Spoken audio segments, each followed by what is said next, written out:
So.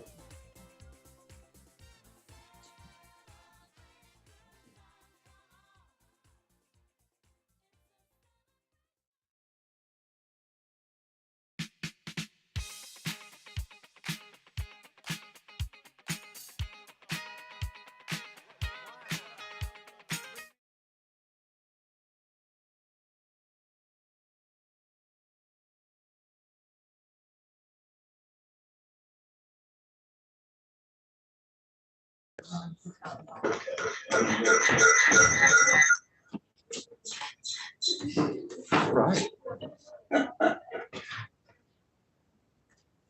Good evening, everybody. I hope you can hear me. Somebody say thumbs up on the screen. Yes, Judah's got both arms up. Fantastic. Welcome to the launch of the Royal College of Art Service Design WiP show, live from the studio with real post-its and real speakers. We're delighted to have a small group of students around us. You can't see them, but they're just around here, all masked up. I'm delighted to say I'm socially distancing so we can get this show on the road.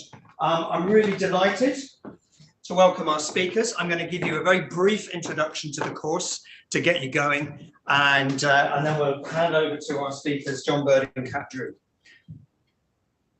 So here it is, the Work in Progress show 2022, class of 2022. We call this show Next. There's next challenges, and we want to talk about the next phase of this course because it is 10 years old, not today, but in September. But this is, we are celebrating the 10th anniversary. We've got Nick DeLeon in the room.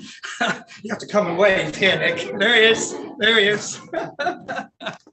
And in September, we'll be celebrating this fantastic anniversary and this fantastic course. We're very proud of everything we've done. Last night, we had an incredible alumni celebration to kick off what's going to be a year-long celebration. But this course And this day is, of course, a celebration of the past, but even more importantly, the launch of the next 10 years. That's what we really want to be talking about. We've got a little bit to say about that. If we go backwards, then back to June, we celebrated a cohort graduating physically in the Albert Hall, and it was a joyous and riotous day, and in fact night as well, after these last 2 years, as we're about to celebrate that anniversary of lockdown pretty soon. It's been a really well, strange time, I'm sure, for all of us, but the courage of the students in keeping going and finally now getting back into the college, even in a somewhat hybrid way, just as we are now. We still have some students distributed around the world, but the majority of people are back here in the building, which is joyous and fantastic. So we celebrate that. Service design. Oh, hang on a sec.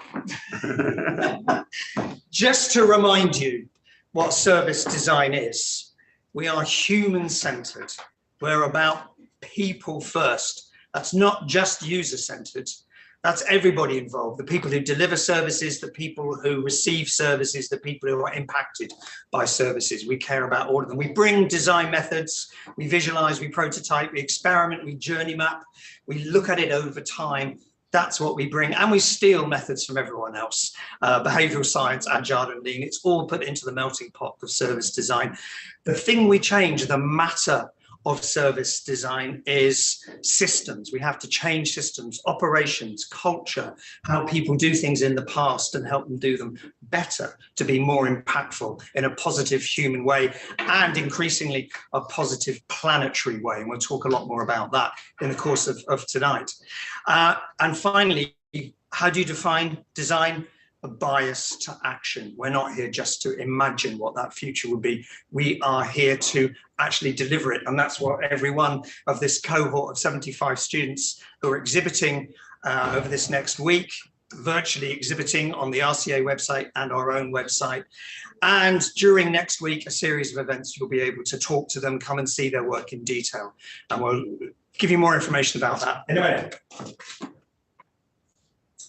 And I want to launch really today the work that the students have done within a new concept, a concept that we want to take service design forward to the next 10 years. And that concept is Challenge Labs. We have 3 Challenge Labs here that we're launching in this show. The Social Impact Challenge Lab, led by Judah Amani. The Livable Planet Challenge Lab, led by Richard Atkinson. And Life Services, that embraces the amazing partnership we've put together, or rather EY Seren, the agency who've taken so many of our graduates forward into their careers as service designers. And these are growing challenge labs where we are inviting partners to come and join us and work with us. More about that later on. But let's get to our 2 speakers. I'm just really excited to have Lord Baron John Bird. I don't know how you describe yourself, John. Just John? No, just Lord. Lord, okay, just Lord. Fantastic. And Lady Catherine, no, just Catherine, from the Design Council. And 2 people who represent social impact on one side and our Livable Planet Challenge Lab on the other. So I'm going to have a conversation. We're going to listen to John, 15 minutes or so, 15, 20 minutes, then Kat, and I'll introduce you to the student work, and then we'll have just a general conversation. So I hope you get your glasses charged, or whether that's tea or wine. Sit back and enjoy this launching seminar of the Service Design WiP Show 2020. So first of all, quickly, it's jumping ahead of itself today. So John Anthony Bird, I forgot to put your middle name in there. I must have got that off Wikipedia, John, sorry. Baron Lord Bird, MBE, launched the big issue in 1991 with the co-founder of the Body Shop, Gordon Roddick, and the foundation that goes along with it. John does sit in the House of Lords as an independent, as a people's peer, that's how you describe it, isn't it? But has been an amazing social innovator. And that's what we want to talk about now. So let me stop sharing my screen so everyone can see us, hopefully, nice and clearly. I'm just going to put that on so that I can see who's speaking. Great. Whoops. Sorry, are we still seeing the right thing? Yes, we are. Hopefully we are. John, do you want to stand up? Do you want to come forward? You're very welcome to sit down if you want. Hopefully everybody can hear and see us very well. So you're a friend of some of the people who work on the course, Judah Armani. We know you as a social innovator. We're going to be working with the Big Issue Foundation this term with our first year. So we're very excited to have you here. You've been a social innovator for 30 years. What do we do to change the world? How have you changed the world? Well, first of all, maybe I should explain why the big issue happened in the first place. The big issue happened in the first place because there were 501 homeless organizations in London at a time at the end of the 1980s, the beginning of the 1990s. So there were 501 homeless organizations who gave homeless people everything from condoms to a place to sleep. So they gave everything. They gave a place to sleep, they gave a place to wash, a place to eat, and all that. But one of the things they did not give them was a chance of earning their own money. So the homeless, we're talking about London now, because that's where we started. The homeless were in a situation where they were always begging, or they were stealing, or they were prostituting themselves, rent boys and rent girls, because they were out on the streets. And the homeless organizations would pick them up and take them to their hostels and to their day centers and would give them support. I was asked by Gordon Roddick, who started the Body Shop with his wife, Anita Roddick. I was asked to get involved largely because Gordon Roddick had been in America in 1990 and had seen somebody selling a street paper. And when this guy came up to him and started to sell this street paper, Gordon said, "Why are you selling the street paper?" He said, "Well, I've been in and out of prison. I'm a homeless guy. I'm trying to support my children so that they can go to the university or the college. And if I go back into prison, into the penitentiary system, then they're going to forget all about me and I will never be able to help my children again. So I'm now earning money. I'm buying something for 50 cents and I'm selling it for £1. Gordon thought this was a brilliant idea, came over to back to the United Kingdom, got the Body Shop Foundation to do a feasibility study on how do you start a street paper who would help the thousands and thousands and thousands of homeless people who are living in London and sleeping on the streets. There were probably about 6,000 homeless people. Now people say, oh, there's all these homeless people. But if you go back 30 years, there were 4, 5, maybe 10 times the amount of people sleeping on the streets. The reason for that is because there had been an enormous economic change in Britain. In 1985, 86, 87, the Thatcher government had closed down all of the major industries. So that the basic industries, the steel industry, the coal industry, the heavy engineering industry, closed down the steel works and the shipbuilding.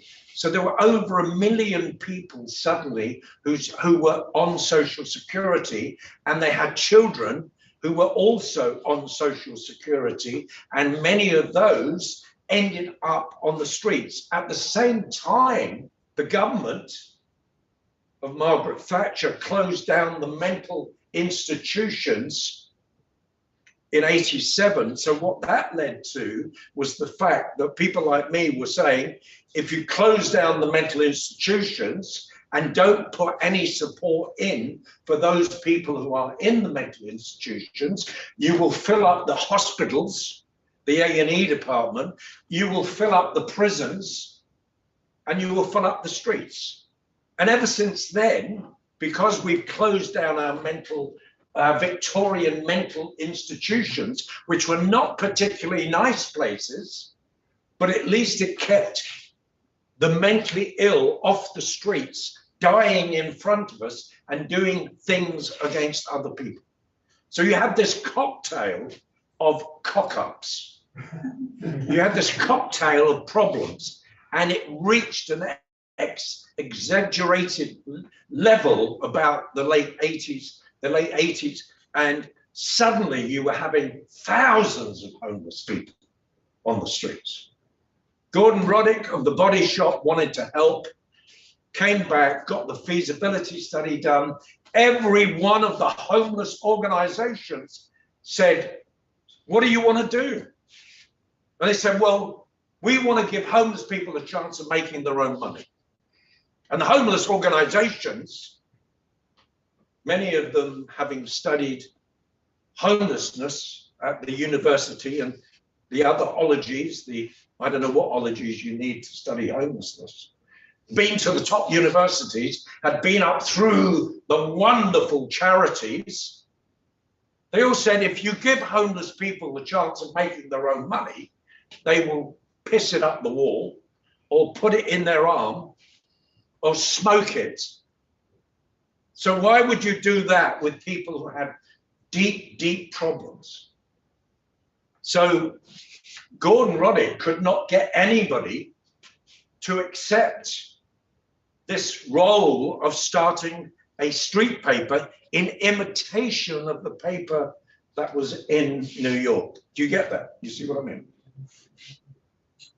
I haven't lost you. So anyway, Gordon came to me. Why did he come to me? Because I met Gordon Roddick about 20 years before when I was hiding from the police up in Edinburgh. I was hiding from the police. Why was I hiding from the police? Because the police wanted to put me away, put me in prison. Why did they want to put me in prison? Because I was a criminal. Because I was a drinking, drug-taking motherfucker, excuse my French, who was doing all sorts of wrongs, who was 21 years of age and had been in and out prisons and organizations and on probation since the age of 10. And before that, I'd been in an orphanage. And before that, I'd been born into the slums of London and had been homeless at the age of 5, 6, and 7. So I was a part of the problem. I was like the people who were sleeping in the streets. I was a crazy man who had all sorts of problems. And Gordon Roddick said to me, I've known you on and off for 20 years. I think it would be good if somebody who'd had the problem got involved in the solution, what they call lived experience. So Gordon said he wanted me to do it. And I said, I do not want to work with homeless people. I do not want to work with white middle-class people who all feel sorry for the poor, because I loathe them. Why did I loathe them? I was born as a Catholic, brought up as a Catholic, brought up as a racist Catholic, brought up as a Catholic not to like black people or Indian people or Jews or anybody else, or even English people, because we came from Ireland. So I was full of When I was 21, I was in Paris and I became a Marxist, Engelist, Leninist, Trotskyist. And I got rid of all my racism. And then I spent the rest of my next 10 or 20 years fighting against racism because I'd come from it. And that's when I met Gordon Roddick again at the age of about 42, 43. And he said, you are the kind of person who does not feel an inch of sentimental attachment to the poor. There's too many people in this world who cry for the poor, who cry over the poor, but don't prepare them for an exit from poverty.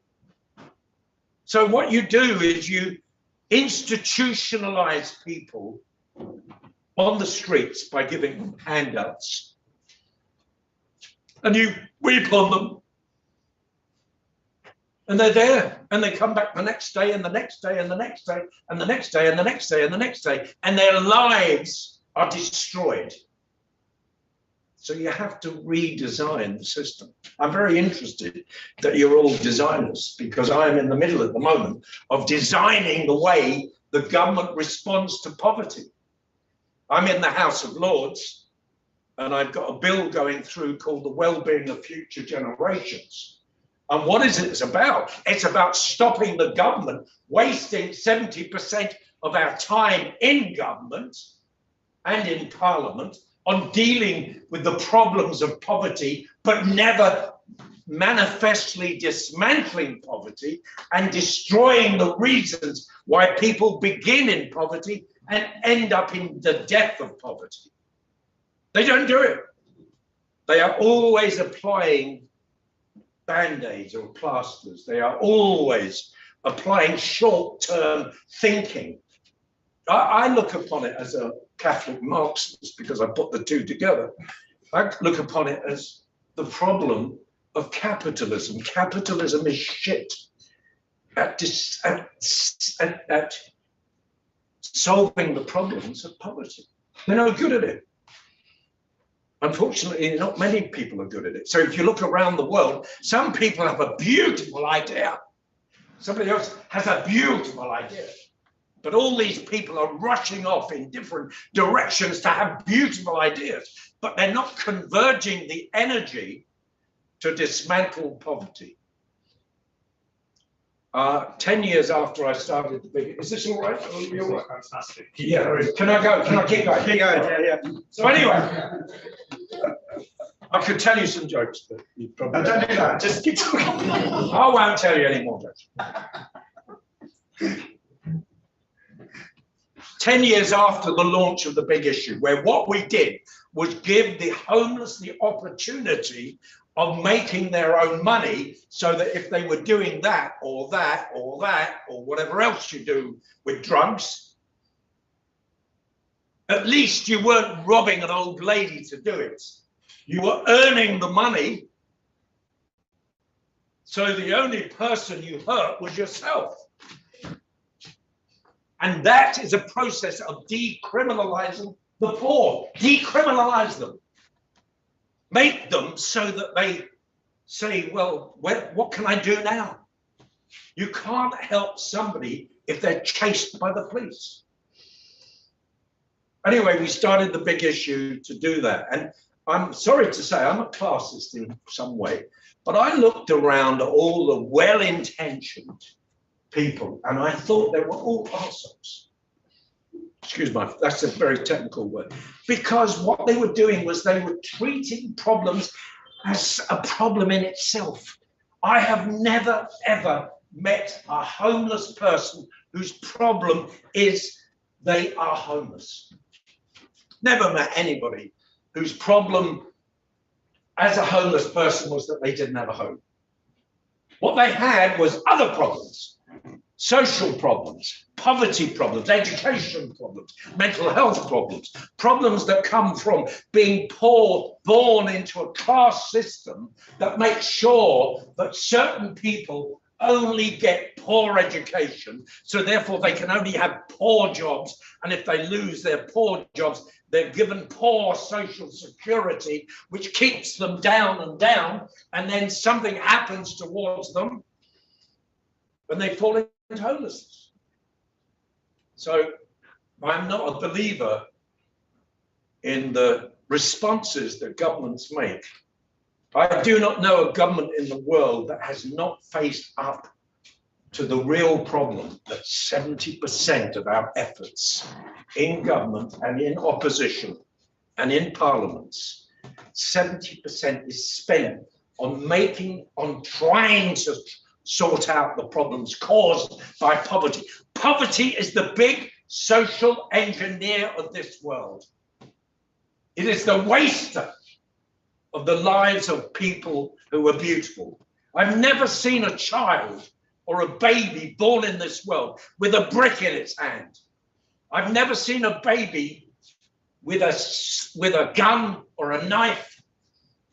But I know that if you leave a child long enough in the circumstances that we throw up in society, they may well end up with a brick. They may well end up with a gun. They may well end up with a knife. They may well end up in all sorts of circumstances. So that's what I'm talking about. 10 years after I started the big issue, I was asked by the Times newspaper. They said, all right then, John Bird, you're this great social hero, and I have to agree with them because I think I am. I also have delusions of grandeur. I have a Napoleonic complex. I'm sorry about that. I do think I'm the most clever person in the room. So none of you are as bright as me. Sorry about that. But it's a coping mechanism. But the important thing was, they said, John Bird, you've done all this. What are you going to do for the next 10 or 20 years? And I said, you know what I've done? I've spent 10 years mending broken clocks. This is 10 years after the launch. I spent 10 years mending broken clocks, helping people through the crisis of homelessness, through the crisis of abuse, through the crisis of domestic violence. And for the next 20 years, I'm going to spend my time stopping the clocks breaking. Governments don't stop the clocks breaking. They may have an initiative. They may put a bit of money here in somebody who's trying to stop the clocks breaking, i.e. prevention, but they never take it mainstream. They never take it mainstream. They are taking our money and throwing it away. And I'm sorry, but I don't know any country in the world that is doing any more than anybody else. Some might do it a bit cleverer. Anyway, I then realized that what John Bird was suffering from, apart from delusions of grandeur, was that everybody was saying, John Bird, you're wonderful. You're always thinking outside the box. And everybody loves. If I said to you, if I said to any one of you, you think outside the box, you'd look upon it as almost as though I'd given you the Nobel Prize for thinking outside the box. It's an insult to me. Do you know why? Because the only reason you have to think outside the box is because the box isn't working. In 2012, when I woke up one night, I'm one of those weirdos who does all my thinking about 2 or 3 in the morning. And one morning I woke up and I thought, I'm going to do something about thinking outside the box. I'm going to get into the box. So what I did was I began a slow process. It took about 2 or 3 years. And I applied to join the box, which was Parliament, to become a crossbencher, not decided ideologically by the left, right, or the centre, because they all had their little script. Oh yes, well, if you do this, and I wanted to be beyond those people who are controlled ideologically, having been a Catholic, having been a Marxist, having been whatever else I was. I really did not want to be controlled by the thinking of a group of political thinkers. So I applied, and after 3 years I got in, and I went in, and I had a few bills, and then I had this bill, which is my big bill, which is going through. I should have been in Parliament today having it done, but they cocked it up, if you know what that term means. They got it wrong, not me, so I have to do it again next week. It's the 3rd reading of what's called the Well-Being of Future Generations Bill. And then, having passed through the the 3rd reading, it then goes from the Lords into the Commons, where it will be taken up by members of MPs and supported or not. The chances of the government giving us time is infinitesimal, because the government really wants to do more of the same. Governments are really places where you go to do more of the same, and then you pretend you're doing new stuff because you have some initiative that makes you look good and gets you some coverage in the newspapers. I'm sorry, it may sound cynical, but I would call myself a skeptic, not a cynic, because I do believe that even governments can change. So I've got this bill, which is the well-being of future generations, and it's actually about reinventing government. Because the problem with government is it's always looking at problems as a problem in themselves. They look at homelessness. I mean, why is it that domestic violence, where largely the husband or the boyfriend beats up the girlfriend or the wife, why is it that only 6% of women who go through this respond to that problem by going to the police?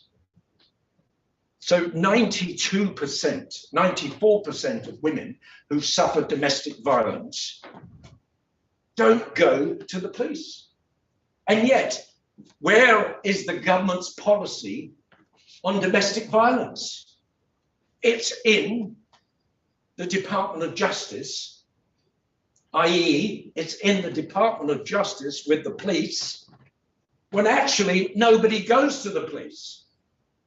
So actually, if you were a designer, if you took a systemic view of this, you'd say, no, it has to be somewhere else. Maybe it would be better suited to be in the education department. Or maybe it would be better if it was in social support. Or maybe it would be better if it was in health. Why would you put it somewhere? Now that is the bovine thinking of experts who sit around saying, yes, we've got to do something about domestic violence, and we have to treat it as a police matter, when we know darn well women who have been violated will go nowhere near the police. This is not the thinking of a rational group of human beings. My big argument, and I'll say it now, I'm a self-educated, self-appointed historian, philosopher, everything else. I didn't have education. I was thrown out of school because I was a complete pain in the arse. I used to beat teachers. I was a starter of fires. I was always in and out the juvenile court. I was just a pain in the arse. You know, hated me. And if I met me now, I'd probably get my head and throw you down and say, piss off. No, I wouldn't. But anyway, without any education, I've come to the conclusion that most of the people I know who make decisions in this world that affect us all don't really know how to think. They think short term. They don't think systemically. They don't think beyond the nodule or the nodal or whatever you call it. They just say, oh, let's do this and let's do that. Let's do that. And they don't realize that it all connects together. Sorry, the last point. All right, look, Mary is trying to shut me up. Is this democracy? He's not even paying me. Are you? All right. Anyway, just make the last point about thinking. We have to find a way of thinking that is about convergency. From if you look at, sorry, this is the last one. If you look at the history of human beings, up until when it was thousands of years ago, and you come up to 1970, 50% of the damage done to the environment and the world we live in was done in that period. From 1970 to 2020, the next 50% was done. Do you get that? So most of the damage that was done to the environment was done over a very, very long period of time. And then just at the stage when we learned the damage was being done to the environment because of weather, because of overexploitation, because of a lack of looking at the impacts of industry and all that sort of thing. So in the last 50 years, at our period of greatest consciousness, we've made most of the mistakes. And you know, one of the reasons for that is because if you go into the environmental world, the world of people who are so really upset about the environment and they start their organizations, there's thousands and millions of them all over the world, and not one of the mothers work with each other. They are reflecting Wall Street and the City of London, where everybody's in competition. It's all about ego. They don't converge their energies and come together, forming a concatenation of answers. They don't do that. That is the thing that is going to kill us. That is the murderer in our lives. And that is what I want to change before I shuffle off my mortal coil. I'm a 75-year-old, very young man. I hope to be with you another 20 years. I hope you get very irritated with me as a 96-year-old man who starts telling you how to think. Thank you. God bless you.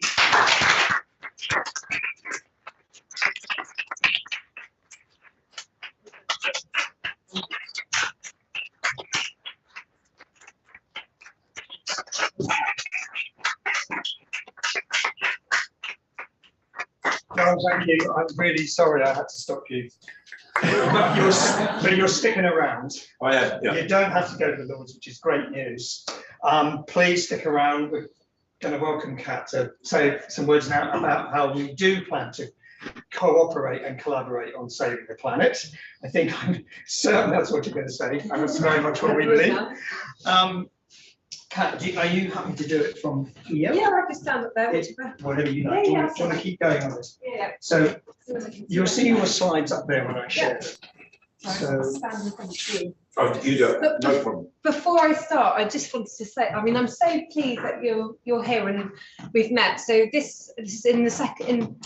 In 2 months, I've met two of my biggest heroes. So just before Christmas, I met Margaret Cavell, who, along with Dr. Kinnear, designed all the road signs, the daughter and the little girl and the little boy going across the road, and the person opening on the umbrella, and now me. So I'm very, very lucky. And the thing that I'm going to talk about in a bit is the systemic design framework, which is our new framework that we use at Design Council. And it was when I was working in homelessness, that was the moment when I realised actually design needs to change. We need a new framework which works systemically, because exactly as you were saying, I was working over here in the homelessness services bit and realised actually that is not going to end homelessness at all. You can design all the user-centred services you like. Actually, you need to also work with the housing system to create affordable housing. You need to work with the education system to create education where everyone can thrive. You need a whole system approach. So it's just a really good example of systemic design. Kat, just hold a second. I don't know if everyone can see. Whoops, what was that? There's loads and loads of students here. Wave over there. Yeah, they're all behind the other screen. I just wanted to set the scene. You're probably enjoying the sound of the police cars driving past. We are live in Kensington, and that's what it sounds like. I'm going to share my screen now, and I don't really need to.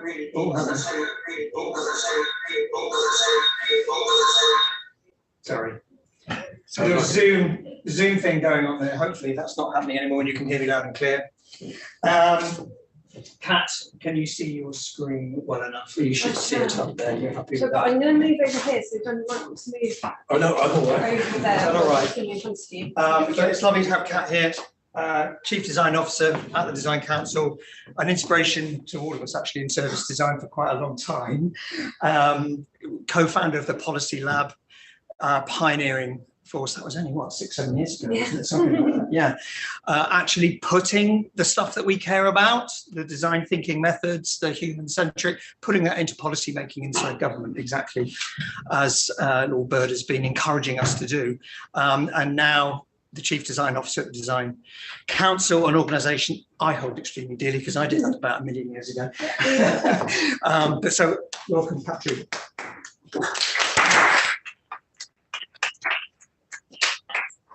Thank you so so much. And yeah, I'm going to be sharing a little bit about our new mission at Design Council. Right. Is that working okay? Later. The arrows, maybe? Try the arrows. Oh, there we go. Just click. Okay. So yeah, I'm going to be talking to you about design for planet. So as you all know, design shapes the world. The clothes that we wear, the services that we use, the environments that surround us. And design can either do that really well and regenerate, or it can extract.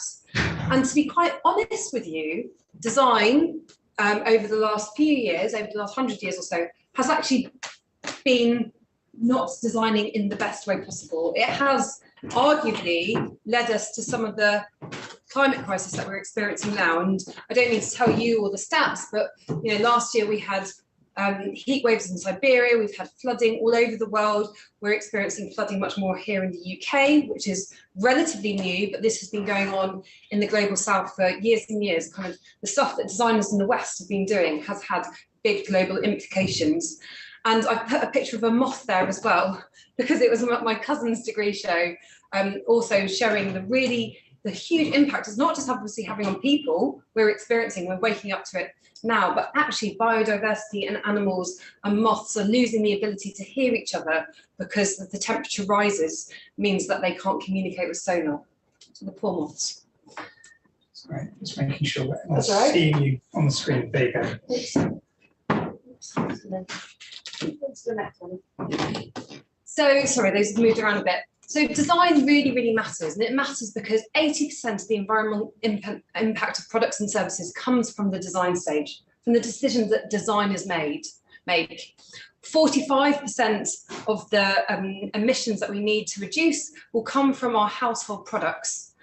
40% of the emissions in the UK come from the construction industry, so architecture, urban planning have a huge impact.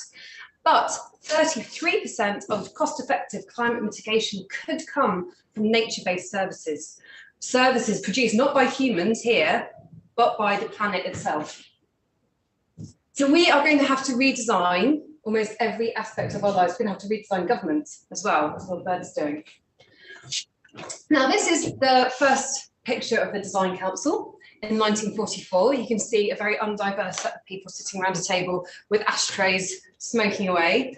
And we were set up by Churchill's wartime government before the end of the Second World War to improve design by, to aid post-war economic recovery by promoting the good use of design of manufactured goods, so people could buy them and we could just get going again. And yeah, and 76 years later, we've got a new mission. And today, the biggest challenge of the day is not necessarily COVID. We're getting kind of through that, but it's design for planet. If we don't have a planet, we're not going to be able to survive as a human race. So our new mission is to support and galvanise the 1.69 million UK design community to design with the welfare of the planet as a priority. And I just have to say as well, when we talk about planet, obviously we're also talking about the people on it, and we have to do this in an inclusive way. This can't be, it needs to be a just transition and involving everyone, because the climate crisis is also a social crisis. You know, homeless people are being really impacted by the climate crisis because they are experiencing kind of temperature changes in our cities. People in the global south are being much more affected by the impact of the decisions that people in the West are making. So the first thing we've done, we announced it in September, and the first thing we put together a festival in Dundee alongside COP26. And this was an amazing space where many of you might have come to it online. We had 6,000 designers online attending and 120 people in person. And we had an amazing array of fashion designers, architects, landscape designers, product designers, service designers, of course, all there sharing what they can do together. And this is a picture of some of them. And I can actually see John Thacker in the audience. He was there speaking. So I just wanted to quickly talk a little bit about service design for planet. What can service design do? And as a kind of service designer at heart, this has got a very special place in my heart. So I think there's three big areas that design is needed. So designing sustainable and resilient places, that can adapt as well as respond to the effects of climate change, the way that the temperatures are rising. Design can drive a circular economy by conserving and regenerating natural resources and learning from the best designer in the world, Mother Nature, and also to design products, services and places that make it easy, inclusive and attractive to live sustainably. And service design, of course, is important for all of these things. Service design has got a huge impact for Design for Planet. And interestingly enough, when we did the festival, we did a survey alongside it, asking designers, you know, how confident are you? What skills do you have to Design for Planet? And service designers actually had probably some of the lowest current skills for Design for Planet and some of the lowest opportunities. So I really wanted to say to you all, you've got a massive opportunity to Design for Planet. You've got huge skills. You are needed so desperately. So to give you some examples then, designing sustainable and resilient places. I talk about wetlands all the time because this is an amazing example of good design. So here in Salford, you know, a usual design of a flood defence would be to put a big bit of concrete in. And actually that's just making the problem even worse. You know, concrete is one of the biggest culprits of kind of carbon emissions, and also it's not working with nature. So in this instance, they spoke to the local community. What did the community also need? They wanted a space where they could walk, where they could be in the fresh air. So they put through this wetlands, and the wetlands itself, that provides the service. So the nature in the wetlands soaks up the water in a natural way. It provides this amazing service for people to enjoy, to walk and cycle. And you can see it gives this amazing view over Salford, increasing the community pride in the city. For products, we hear a lot about circular design in products, so reusing materials, making sure that there's no end of life, and that materials can be reused and kept in the loop. Well, services are needed to wrap around that to make that happen. And this is a collie box, which is designed by an amazing woman called Jo Lang, and she has created London's first circular takeaway box. And so there's these great boxes that are made out of durable plastics that they can be reused up to 400 times, but she needs a service to go along with it, which is a digital service, so that people know how to use it, where to put it, how to get it collected and cleaned and so on. And finally, designers, what do designers do best? They make things joyful, beautiful, lovely experiences. And this is an example of Doconomy, which is a credit card, which as well as having a credit limit, also has a carbon limit. So you know when you're buying things which are actually painful, harmful to the planet. And that is just such a beautiful, nice experience. And as you know, that's what your business is all about. So that's all the kind of the opportunity. But as Don Norman, who is the kind of the godfather of UX and product design, says, you know, design can change things, design can save things, but to do this, everything has to change. Design itself has to change. So I'm just going to go through a little bit about how I think that must happen. So a little bit of the critique of the current, first of all, and this might be a little bit controversial in this space, so let's see how we go. So I think some of the aspects and the characteristics that design has been valued and sold on in the past 10 years, certainly, are not adequate anymore. So being user-centered, as Clive said in a minute, we need to do more than that. It needs to be more than user-centered. It needs to be people-centered and, in fact, planet-centered. Lots of design is about agile and de-risking innovation and making it safe for businesses to take those little incremental steps. As Lord Bird will say, you know, screw that. We need to be transformative. Like, we cannot just make incremental little steps. We need to be totally disruptive. Design can quite often be badged as problem solving in isolation. But again, we can't just solve one problem in isolation over here without seeing the bigger picture and actually being able to jump over here. And seeing problems as static solutions that are divorced from one another is actually part of the problem. So instead, we need a design system that is collective, that is transformative, that is not problem solving, but possibility giving, and that recognises that we actually work within dynamic conditions. So what we proposed at Design Council last year is a evolution of the double diamond, which many of you will know and love, into the systemic design framework. So I'll just take you through this fairly quickly and then we can end. So before we get into process, because I know you'll probably love process, I just want to start with characteristics first. So when we did research with people, with designers who are designing systemically, actually what we saw were 4 characteristics that they all exhibited. So a systems thinker, someone who has got the ability to see how everything is connected into that bigger picture, who can zoom between the micro and the macro, between the past and between the future generations, and understand the impact on it all.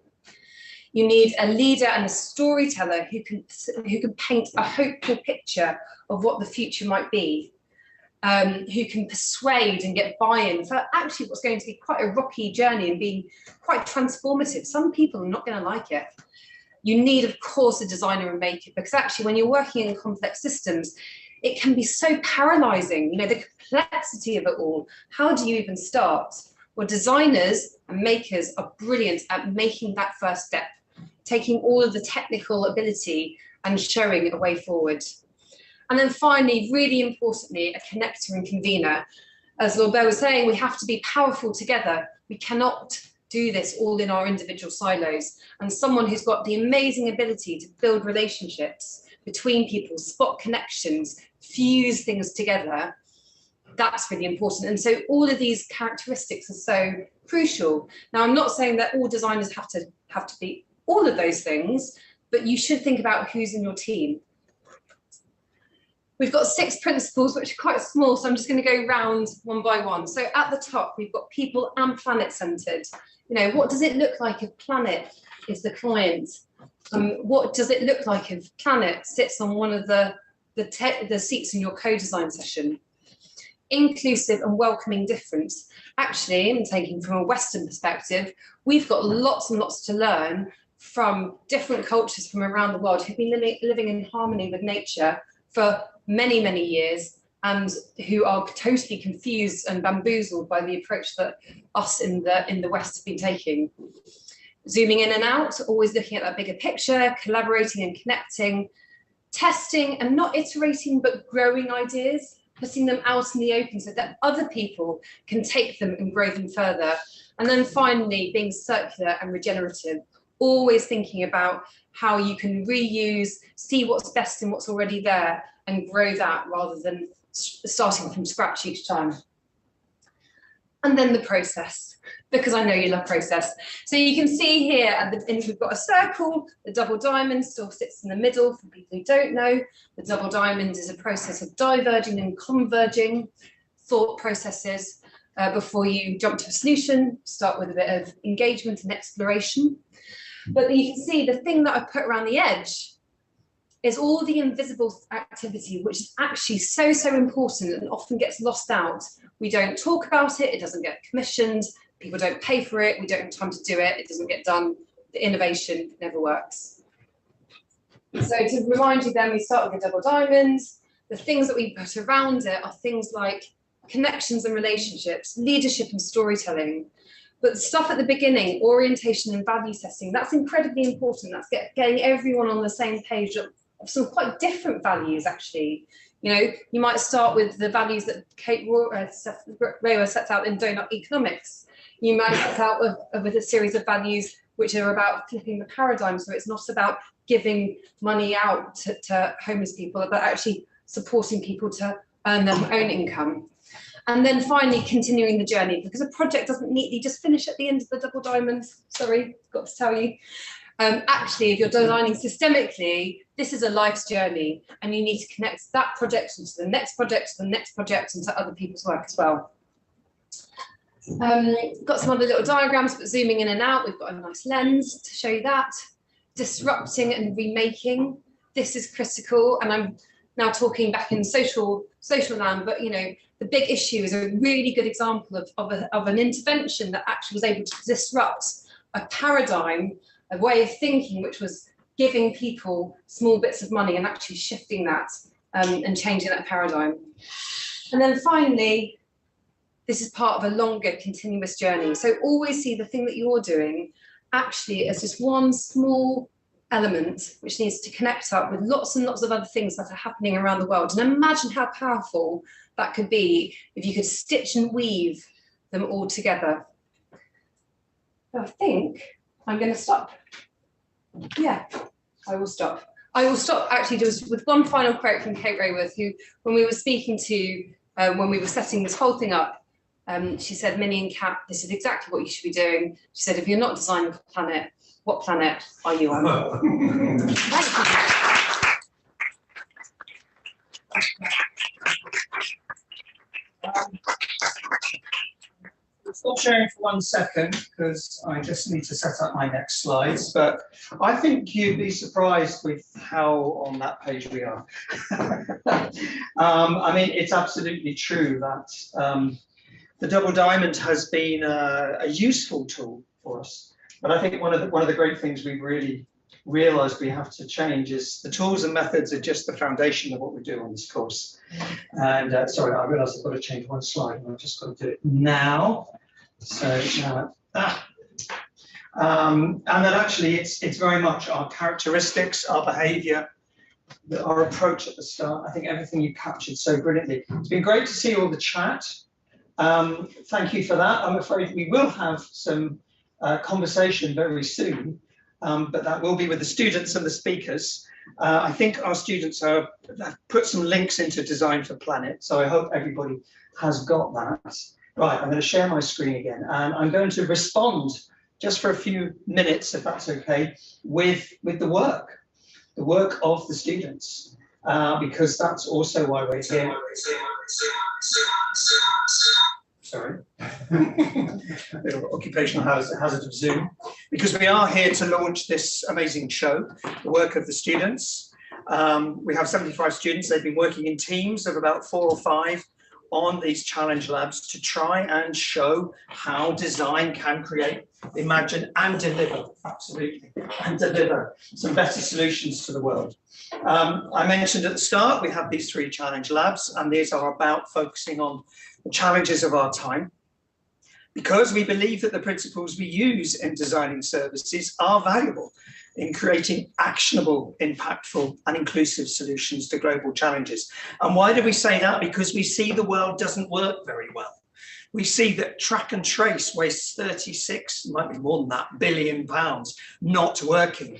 They're now frantically hiring every service designer they can get their hands on, because clever people, exactly as Robert said at the beginning, and Kat said as well, you know, they think they know what they're doing. They're not thinking about people. They're not working in teams. They're not collaborating. That's what we do. So we want these challenge labs to be platforms to showcase how we can collaborate, how we can work with people, and how we can rise to the issues of our time. So as I say, our livable planet is about building and testing practical solutions to these enormous problems. Our social impact is about understanding the role design can play in the power of neighbourhoods, people working together, not us turning up like knights to solve everything, but helping people be resilient and solve their own problems, to be the biggest unit of societal change. And life service is about giving us that agency for our future economic, physical and mental well-being. So we started with these 3. We're building 4 others around policy and financial services and healthcare. We'll have these online in September when this course shrinks from 2 years to 1 year. It's been quite a challenge for me over the last year to design a new course, but we have done it. We think it's going to be brilliant, and we think it's going to be much more accessible for people of all types and all places in the world to come here and study service design, which we think is a life-changing positive thing for people and the world. The projects we have in this show, in social impact, working with the Ministry of Justice, 3 projects around the probation process that is broken for so many people who come out of prison on probation and end up back in prison, not because they've committed a crime, because they just had a tiny indiscretion in their process. And we want to stop that. And so do the MOJ want to stop that. We're working with a bunch of suppliers, Adidas, looking at PA Consulting and the Department of Transport and energy companies, to look at how we can understand the challenges of heat pump. We have to transform away from cosy gas boilers and thermostats to a completely different way of heating.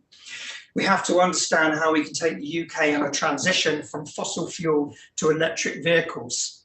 And part of that is creating a charger, but the other part is how do we install that charger? How do we work with local councils and communities to be proud of that transition? Even people who are not electric vehicle, and how do we in fact get people away from vehicles and onto public transport? How do we help service designers have the tools to understand true carbon zero? Kat is exactly right. We're not there yet. We need to be there. So this is the place that wants to develop that framework to help every single student who leaves here be an expert on how to get to true carbon zero. And Adidas wanting to take their sportswear into a circular fashion, a new business model, a new experience. That's why people come to the RCA. They want to explore these serious topics. They perhaps think the unthinkable in a way that they couldn't do inside their own organisations. And finally, Life Services, working with our partners, EY, Seren and Nationwide, looking frankly at how we can stop making such terrible financial decisions. How can we get to the end of the week, month, year, and be moving forwards to our lifetime objectives? That's what you see in these projects. And to give you a feel for them, we've got a 10-minute show reel. So bear with us, fill your glasses again, but I want you to feel what these projects are like. Then do you want to move around so they can see it? Yeah, you can move around if you want to see the screen. Climate change is a major. Oh, sorry. Hold on, I'm going to stop this. I'm going to change mics.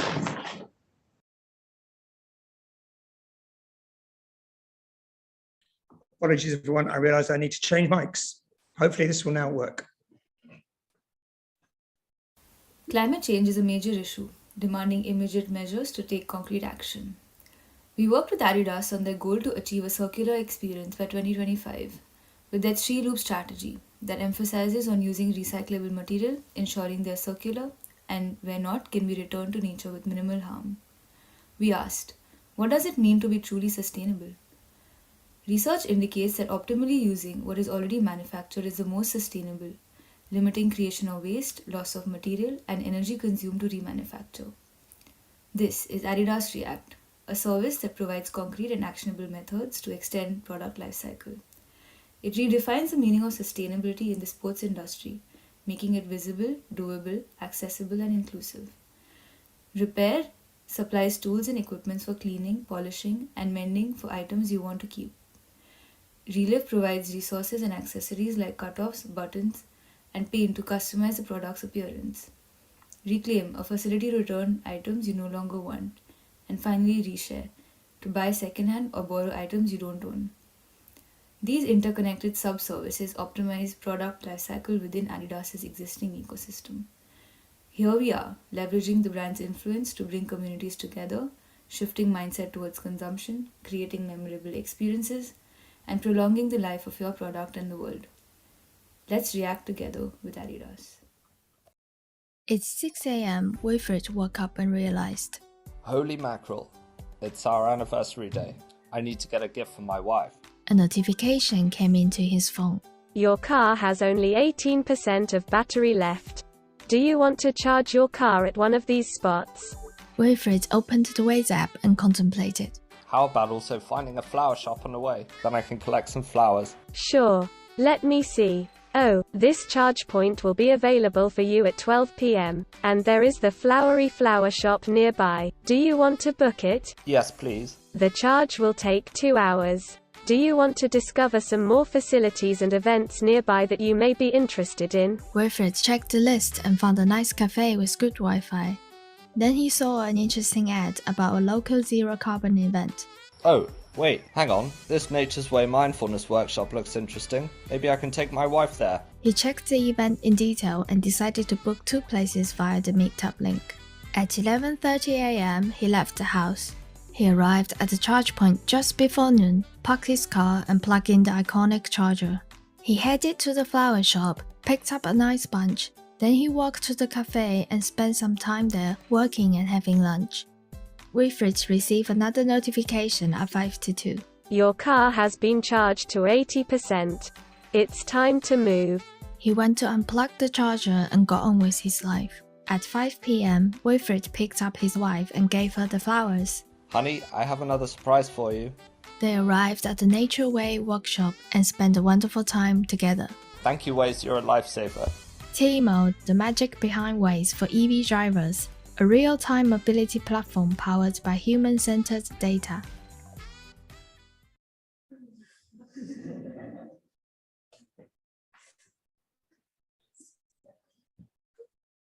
Can we start, if you don't mind, with what is the meaning of the word probation? It's something you have to do when you come out of prison. Yeah, you've got no choice. You have no choice.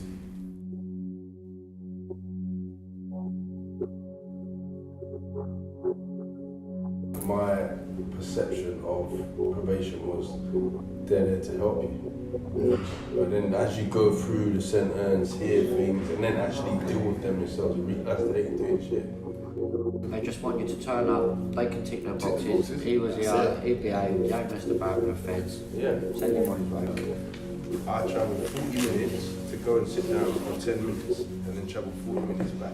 Yeah. You're not getting my character in 10 minutes. 10 minutes. It's not happening.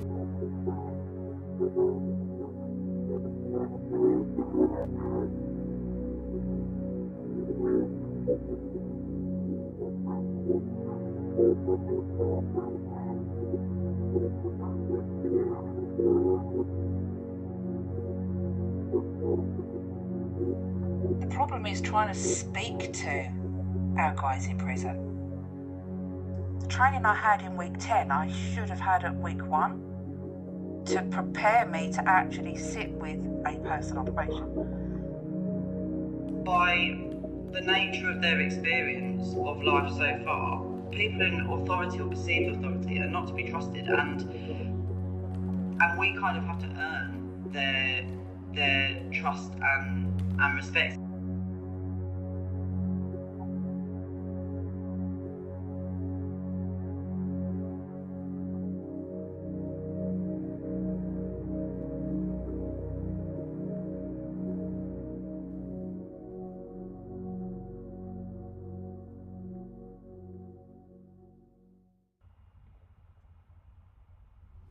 You're meant to be putting me in a fucking detox. What's going on, mate?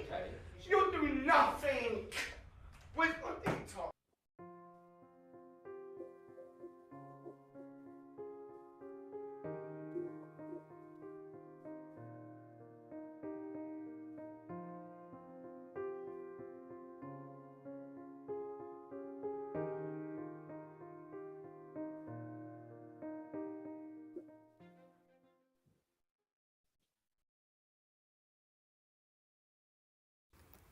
Our solution, I Am, aims to encourage people on probation to be aware of and express themselves through building trust with others for their stable motion conditions and better relationships.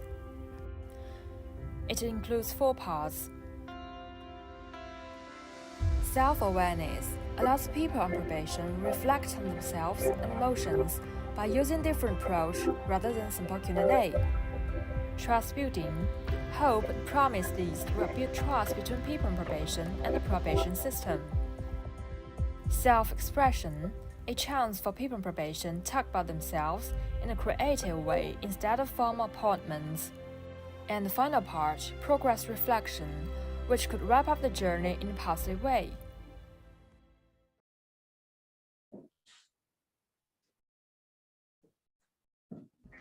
Wish to start saving with your first job, but having difficulty doing so? Are you feeling you are not saving enough and just do not know where to start? Do you keep looking to your future to start saving? Money management is complicated and difficult. However, what's even more dangerous is staying put. Every year, tens of thousands of young adults are struggling to pay for emergencies, who will turn to their parents for help, or even be in debt. Now is the time to get started, for the uncertainties of tomorrow. Enter Findy, a 1-year-long service that aims to build healthy savings behavior. We provide expert-defined milestones to help you start prepping for rainy days. A fully controllable yet automated service ensures you don't bow out during those lazy days. Multiple feedback makes you think, reflect and act at your pace, and before you even realize your healthy financial habits have found in their way. We start with emergency savings, but your road from there on is limitless. Our job is to set your behaviors right, so that all your other goals, whether pensions, investments or insurance, you can start out fearless. Findy is a reliable start for your healthy new financial life. We were challenged to shift the mindset and behaviors of people in the UK to drive better financial decisions that ensure lifelong financial safety and stability. As a research outcome, we decided to focus on the intent savers, as we found the majority of the intent savers are unaware of the drastic difference between annual inflation and overall growth on their savings, which gradually brings down its value. We observe our users need to overcome the behavior barriers in motivation and capability to start making investment decisions. Vision is a service that can be developed and operated in-house within existing high street and online banks. It integrates different service components and stakeholders in the ecosystem to provide a seamless experience that takes the user through a journey of aided behavioral change. So, what value does Vision create? We aim to understand the fundamental problem behind any financial decisions and using accessible solutions for users. Vision integrates scattered resources to deliver a cohesive and informed user experience, easy to implement within existing financial service environments.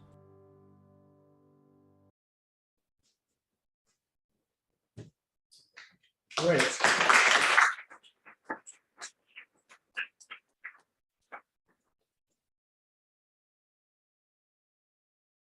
Okay, system change.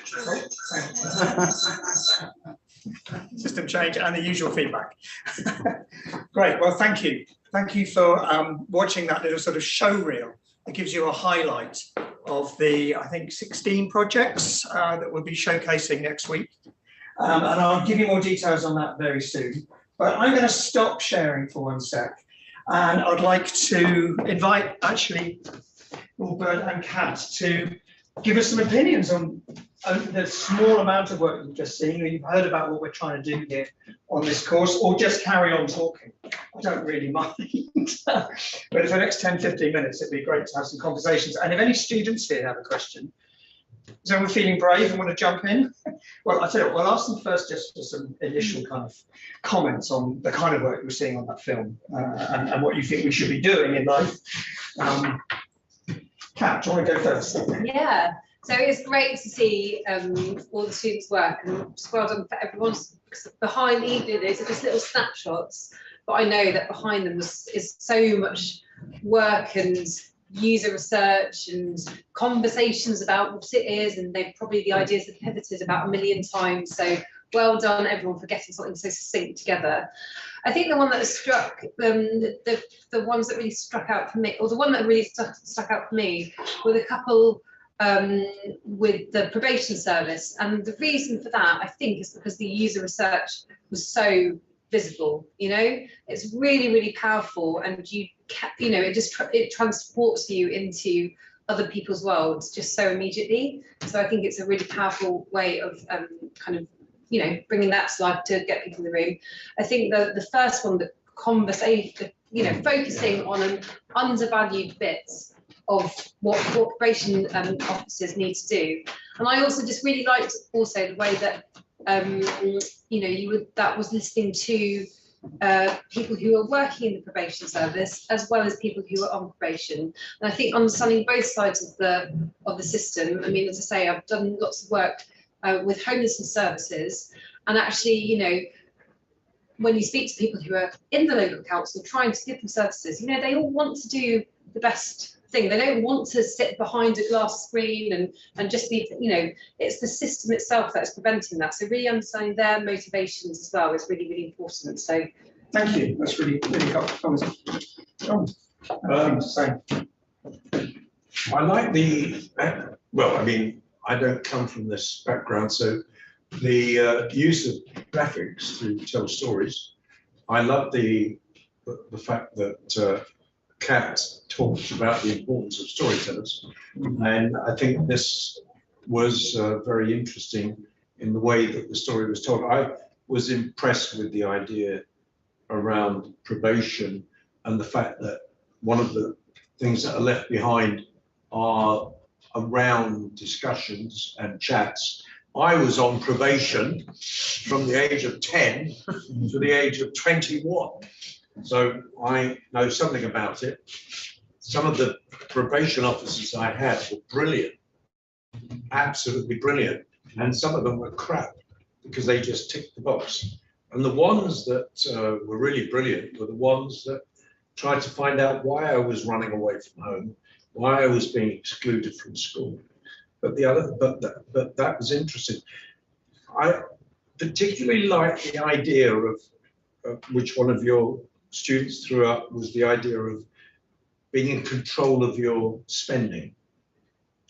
Because if you can be in control, sorry, I'll stand up. Sorry, if you can be in control of your spending, it opens up a completely new world to you. I mean, it's so simple. I worked with a project in Chicago, which was started by, I think, somebody like Jesse Jackson. And what was so interesting about that was that they got people, even on benefit, on welfare, to put a little bit of their money away.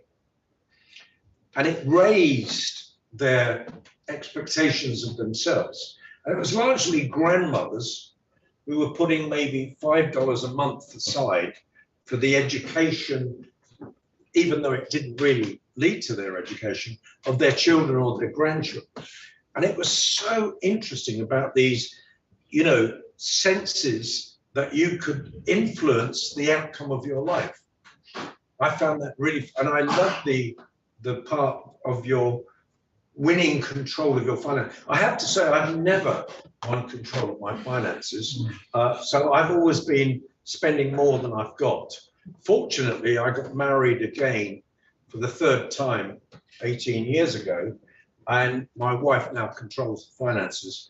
So my advice is, if you can't control your finances, get a relationship with someone who does and knows how to do it.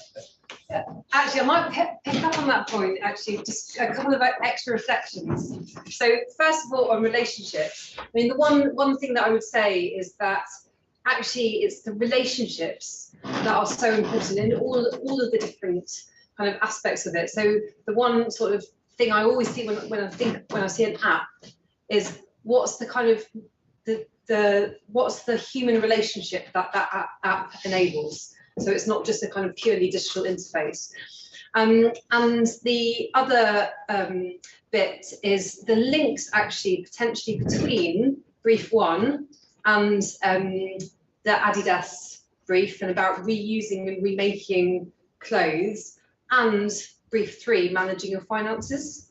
Because actually, I think if you could, I mean, imagine if Adidas and Nationwide got together, what could they do together to help people manage their finances, about not just buying endlessly new clothes, but actually remaking and reusing what you've got already. And I think this really gets borne out in, I used to present something called BBC Radio 4 The Fix, which was a radio show, and it was all about using design to solve tricky policy problems. And now I wouldn't call it The Fix, and I wouldn't claim to solve tricky policy problems, but I co-hosted it with Matthew Taylor, who used to be chief exec of the RSA. The last one we did was over in Barking Dagenham, and it was around problem debt.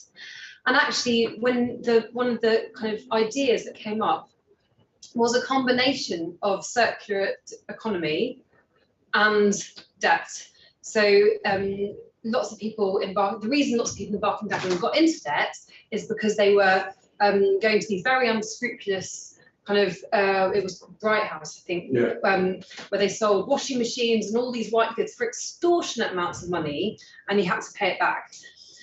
So that was one issue. And then the other issue is people weren't saving that small amount every week. So we tried to kind of fuse those things together and say, well, let's invite people to a washing machine repair workshop, and we'll charge you £5 for that, because no one's getting anything for free, because actually it's pride to be able to pay for a service. And that £5 though went straight into the credit bank, which was upstairs in in the shopping centre. No one knew where it was, but the local credit bank, so that people could start saving. So we were trying to kind of, again, find all these different organisations in the local area who were all trying to work in the same space and bring them together and see how they could be powerful together. Fantastic. Good design. Exactly. Good design. The words out like that. Service design, Yeah. We've got a convert here, it's great. I hadn't really thought of it, but it's so interesting, the idea that I mean, I've been going on about systems, that until you systematize social justice, which takes myriad forms, you're not going, until it involves all of us. I mean, when a child goes to school, goes into a higher school at the age of 11, they then begin to go up a staircase. And at the end of the staircase is the completion of their levels, or their certificates. And then the next part of the staircase is university, or a gap year followed by whatever. So it's a system, it's systematized. It doesn't involve any intervention.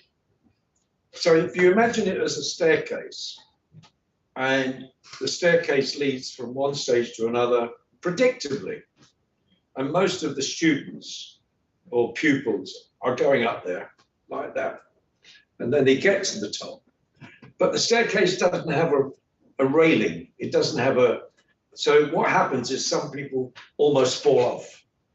And then the teacher has to jump in and support that person to get up the staircase. So what you really need is a system.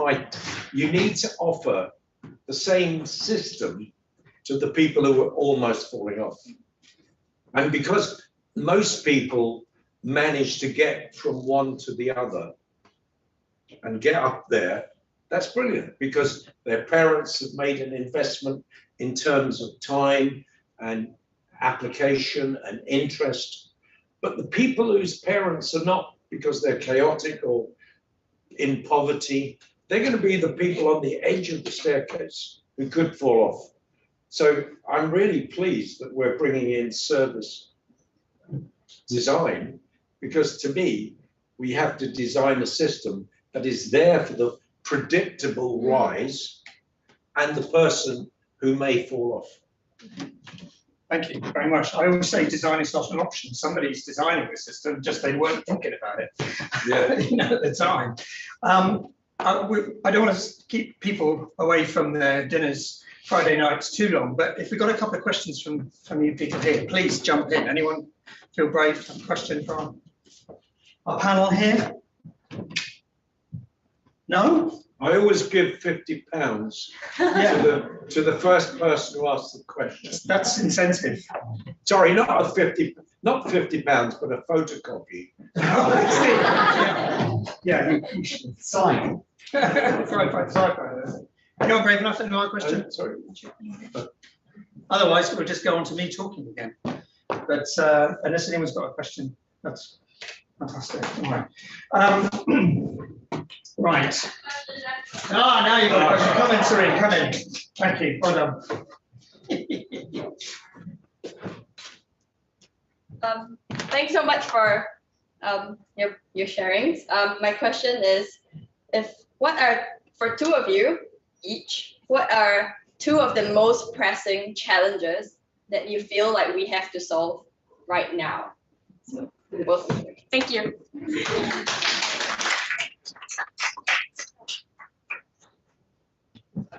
So I will pick two from kind of design plan. I mean, I think two massive issues are, Clive mentioned them actually, design for heat transition. Like there's going to be a huge kind of revolution or transition in the way that we heat our homes. We need to get all of the boilers out of our homes, if we have homes. And we need to shift to a different way of living. And I think that's not just about, one kind of way of solving that would just be to switch to a different energy. provision to switch to renewables, but I think there's a deeper thing that needs to happen as well, which is about transforming how we live our lives and not consuming as much that we need this much energy. So there's kind of two levels of problem there. And I think another one is around transport actually, and about kind of shifting away from the predominant use of the car. And I think that's a really nice challenge, because while it's a problem we have to solve, we have to kind of shift people to more sustainable methods of transport. It's also an opportunity, because actually when you do that, people walk more, they are more active, that's healthier, that helps prevent some of the health issues that we're seeing in hospitals. It means people can relate to each other, building social connections. So anyway, there's a big opportunity in that space too. I would say there's kind of the major thing that I think the problem is, we have to redesign thinking. And if you looked at thinking as something that needs to be redesigned, the first thing you would do is you would treat thinking a bit like a boiler that doesn't work, or a transport system that doesn't work. And you would say, well, you know, thinking is supposed to take us to a higher place in terms of our understanding. I mean, for instance, around homophobia. What thinking do we have to reinvent to make homophobia something of the past? What thinking do we need to make racism a thing of the past? Or what thinking do we need? How do we redesign thinking so that we can get rid of all of the stuff that holds us down as human beings? We are all living the past. Every one of us is a product of the past, however much we have an ambition for the future. So what we really do need is to reinvent how we think. That means we have to reinvent, what do we do with our children? What about those beautiful, I have 5 children. Unfortunately, they're all left me and they're all running their lives. And well, actually, I've got 2 who are still dependent on me.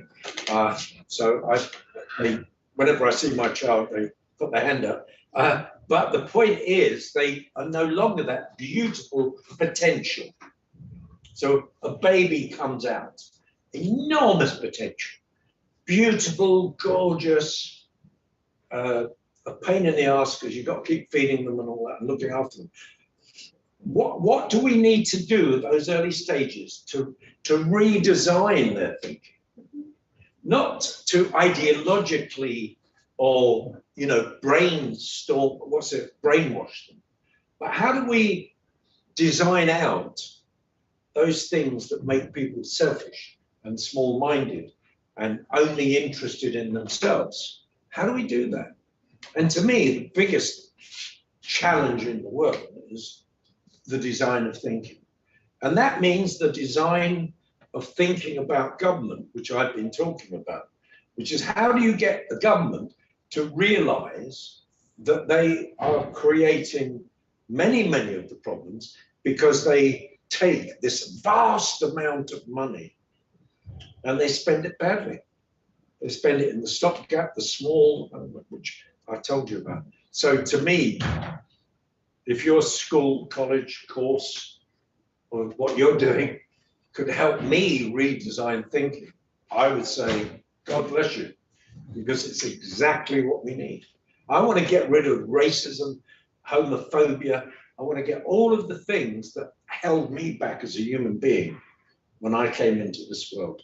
And they weren't designed by me, they were designed by other people. You don't have to clap. All right then. Go on. One more question, final one.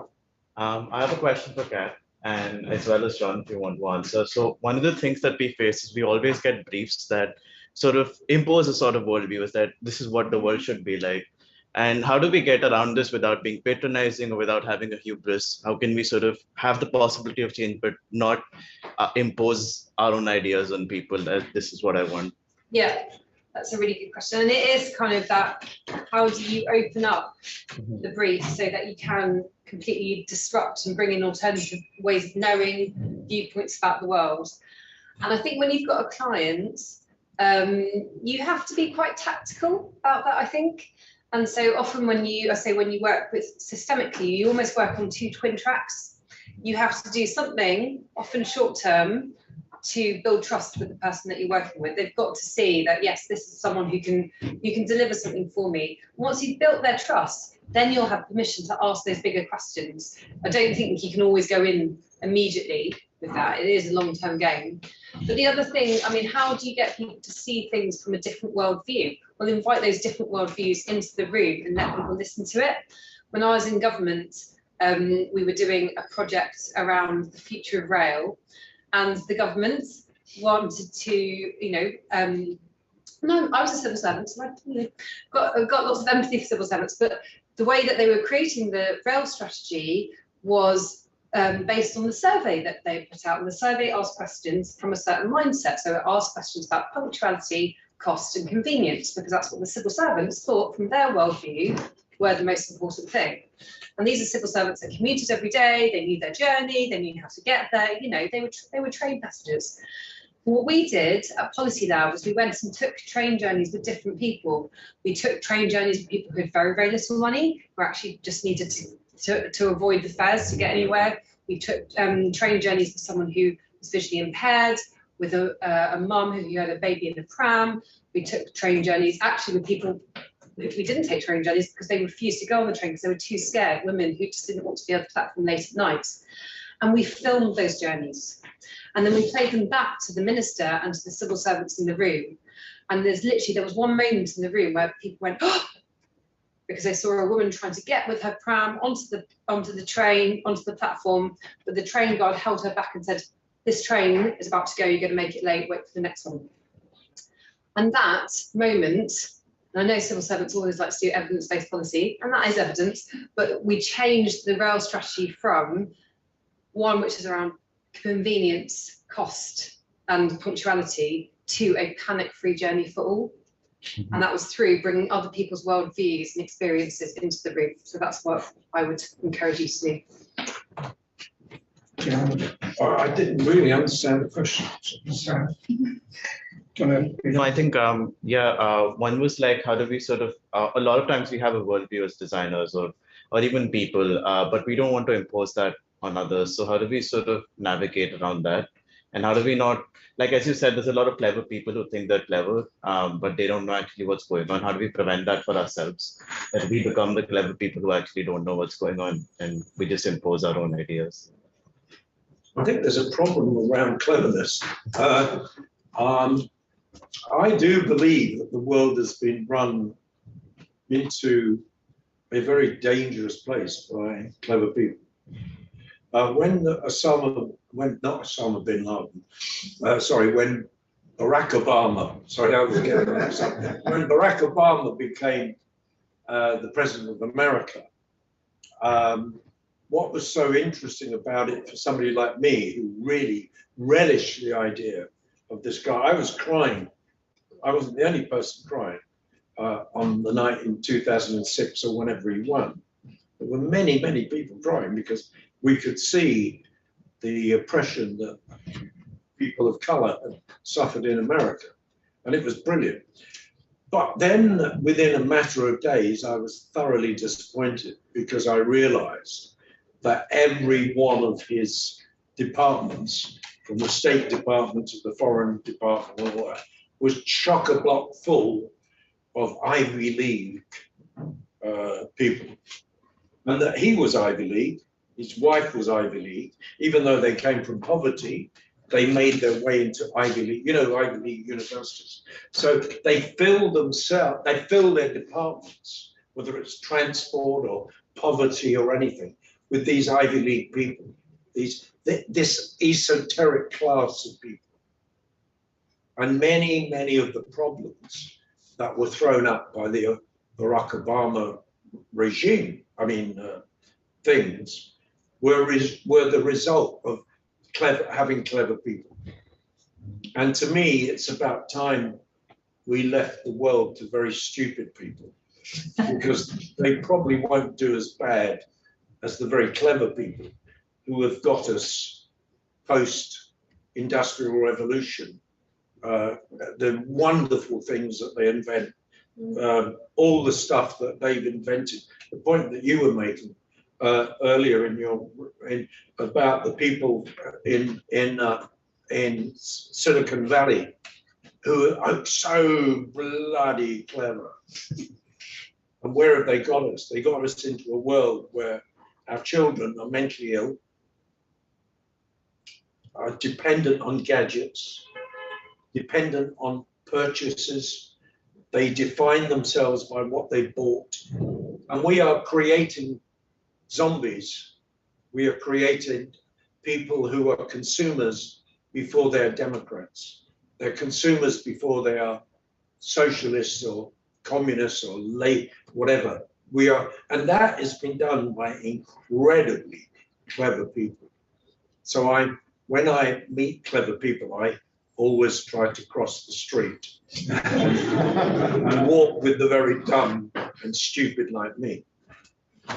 Fantastic. I'm going to pause there, okay? I just want to say a huge thanks to our two amazingly inspirational speakers tonight. Thank you so much.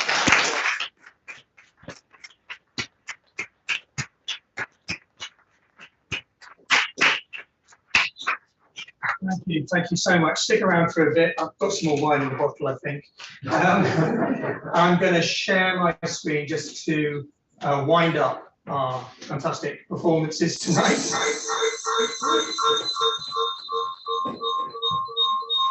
Come on, thank you. You'd have thought I would have mastered that by now, wouldn't you? All the work of all the students is on our amazing website. Really simple, the world's simplest URL, rcaservicedesign.com. Go and take a look at the projects that are there. There's many more films, there's more writing, more depth, and you can see the students. More than that, you'll see on many of these, if not all of them, students, get it on there, set up a quick conversation. You can talk to these students, and we really encourage you. Once upon a time, this was a physical show, and you'd be in this studio talking to people, drinking lukewarm Prosecco on the opening night. But we can't do that anymore, but we can invite you and give access directly to students. So click on that yellow button when you've looked at the website, look at all the students, look at the different challenge labs, and come and talk to the students, please. They've had a tough time over the last year. They're back here, second years, they're back in the studio, but they did their whole first year online. They want to talk to people, they want to show you what they're about and get your input. They want to listen to what you think. We have showcases for each of the challenge labs on Monday with the wonderful Becky Miller in the policy lab with our Livable Planet. We do the same show at lunchtime and at 5 o'clock in the evening. You can find that on that website, and social media is bombarding you at the moment. On Tuesday, we have social impact. You can see those projects with the probation service. And we have Amelia, who, funny enough, is actually working in Barking and Dagenham, doing great work. So our service designers are out there doing it. And again, I think it's 1 o'clock on the, yes, it is 1 o'clock on the Tuesday lunchtime. And again at 5 o'clock. You can watch it twice if you really want. And then on Wednesday, we have Nikos and Nafisa, who've just gained their first $500,000 for their startup on responsible money, helping people sustain their savings, exactly as you saw our students developing, exactly as you said, was so interesting. We have the student focuses at 12 and 5 o'clock, where it's all about looking at student work. The only guest speaker is me. I'm sorry about that, but it's about the student work. So come along. It's about these people. As I say, they've had a tough time. They're here, believe it or not, all masked up, and many more as well. They're amazing human beings. Every cohort is different and amazing. And in June of this year, they will be graduating, and we'll be doing this all again at an even bigger scale. Support them now, please. Go and talk to them, look at their work, feedback what you think, and follow us on this journey as we prepare for our graduation of the class of 2022. Blimey, is it that already? Finally, just to show the utter commitment of students to transform our heating systems, I'd like to show this film. No, I won't. Hold on a sec. I'm going to do that again. Bear with, because I've got to change the microphone over again. So hold on.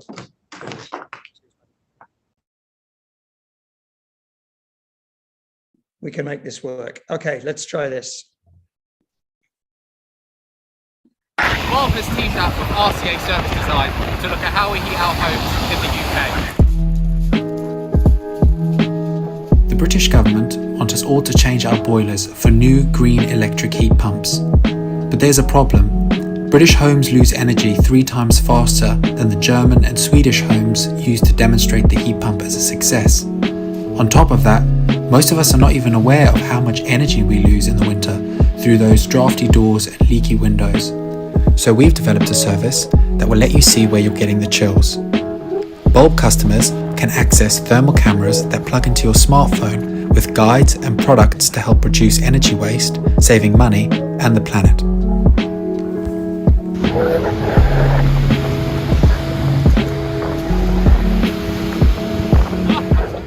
I'm stopping it there because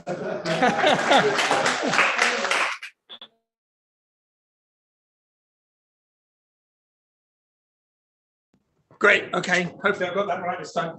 I had to stop it there. Apologies to Bulb. We're obviously a very different company now. We did that in their old version, and it's purely a student project, imagining how we can take people on to that transition. But thank you, Jonathan, for getting cold and explaining to us how difficult it's going to be to transform. Right, just once again, thank you so much, everybody, for being here, all of the students and all of our fantastic speakers. Thank you very, very much.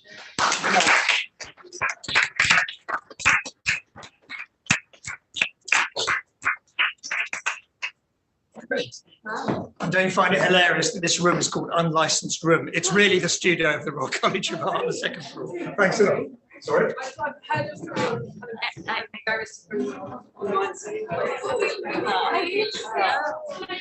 online.